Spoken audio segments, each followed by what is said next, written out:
Pero napanalo na po natin, hindi ba? Sabi nga, may kung ang coordinates po ang pag-uusapan, ang merong coordinates yung maritime zones po natin. Nasa RA 9522. Kumpleto naman daw yan. Hindi Ano po yung maritime zones daw, sabi po ni Senator Tolentino.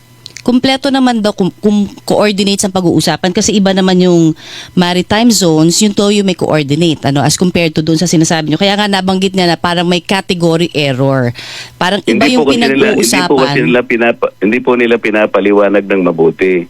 Nag-submit po tayo ng archipelagic baselines at saka mga sea lanes. Yun pong sinabit natin sapagkat nagpasa po tayo ng Republic Act 9522. Tama na po ang ginawa natin.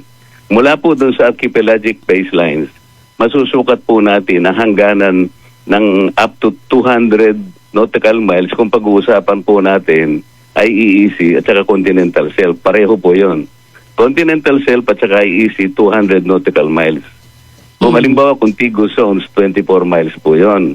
Pag territorial sea 12, wala pong usapin doon, ma'am. Opo. Nasaan po yung usapin? Nagdo-drawing po kasi tayo ng West Philippine Sea.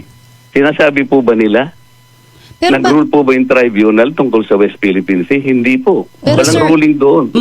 Ito ho, with all due respect lang sir, no? Kasi may mga, sagutin na lang siguro ng diretsuhan sir, kasi may mga, ang interpretation kapag ganito pong parang nasasabi ninyo, nagiging parang divisive pa. Imbis na magkaisa ang Pilipino at ang very words nga rin ho ni Senator Tolentino, violative nga ito of the Constitution kasi kumbaga nandyan na lahat nasa atin na. At ang makikinabang nito, syempre yung umaangkin na mas malaki po sa atin ang China. Pag may mga ganito pong salita, what is your take on that? And wala naman po nga tayong pag-uusapan, kaya lang po tayo nahihirapan kasi po pinagagawa tayo ng West Philippine Sea. Hindi po ba nila maintindihan na hindi po natin may guguhit dahil nga po sa problema na lalabagin natin ang maraming artikulo ng UNCLOS? Bakit hindi po nila dinidiscuss sa inyo yon? Pwede lang po ba tayong mag-drawing ng ganun lang nang hindi po natin i-deposit? Pasahin po nilang Administrative Order 29. Yun po yung sinasabi niya eh. Sino po yung minanduhan na gumawa ng mapa? NAMRIA po at saka yung DFA. Okay. After 14 years, hindi po nila magawa. Kasi mahirap nga po eh. Kaya yung dinidefine lang po namin, gusto ko lamang nating malaman, i-define natin sa pamagitan ng coordinates kung talagang may drawing natin dahil nga napakalaki ng babanggain po nating mga obstacles sa international law sa pamagitan ng UNCLOS. Ba't ayaw po nilang aminin yun? Ngayon, pinalalabas nila yung theoretical proposition ko lang. O para hindi kayo mahirapan, may drawing natin, give up nyo yung KIG. Hindi po ganun ang aking gustong gawin. Pero ngayon, kiniklip nila, ini-splice nila, nitpicking ang ginagawa nila. Kasi sinasabi ko, gusto kong i-give up ang I am only trying to dramatize and reinforce my argument na mahirap po talagang i-drawing sa harap po ng maraming legal obstacles.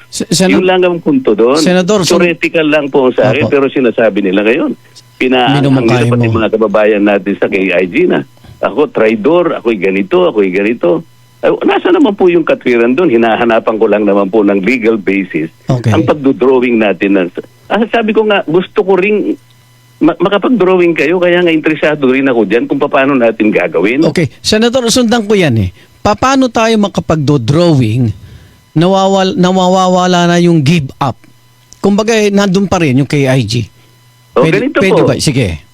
Pwede. Halimbawa, mag-drawing po tayo ng West Philippine Sea, halimbawa, sa hangganan po ng ating EEC. Pagkatapos, makiusap tayo po sa international na hydrography.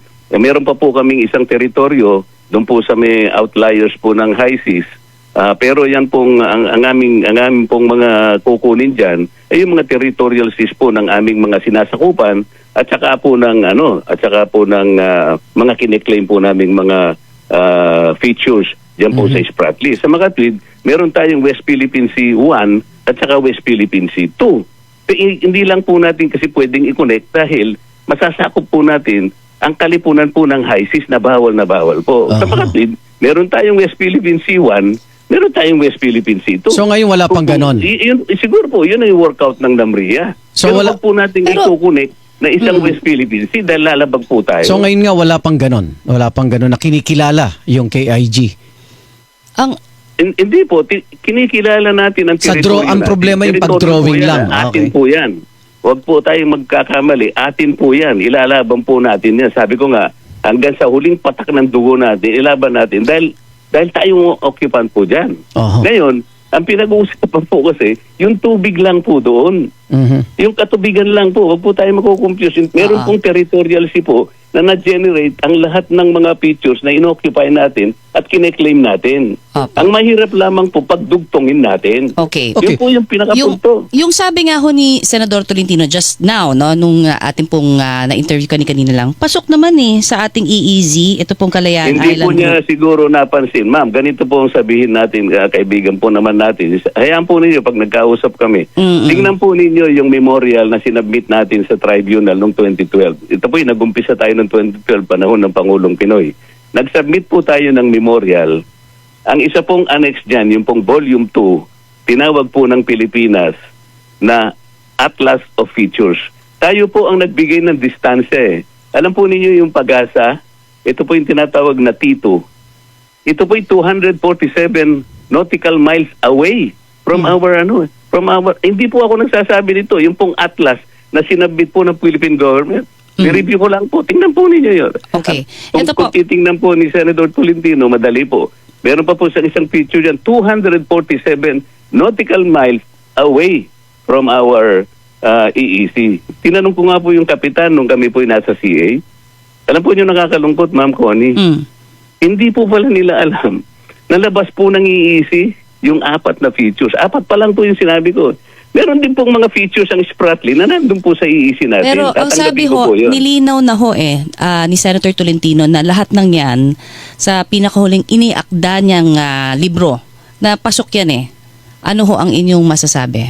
Hindi nga po Ang arbiter po rito, yung Atlas Okay. of Features. Tayo pong gumawa nun. Tayo pong naglagay ng distansya. Hindi po ako. Ang Philippine government. Okay. Kunin po niyo yung volume 2. Parang annex po ng ating memorial na sinabit sa tribunal. Okay. Para wala pong usapan. Senador,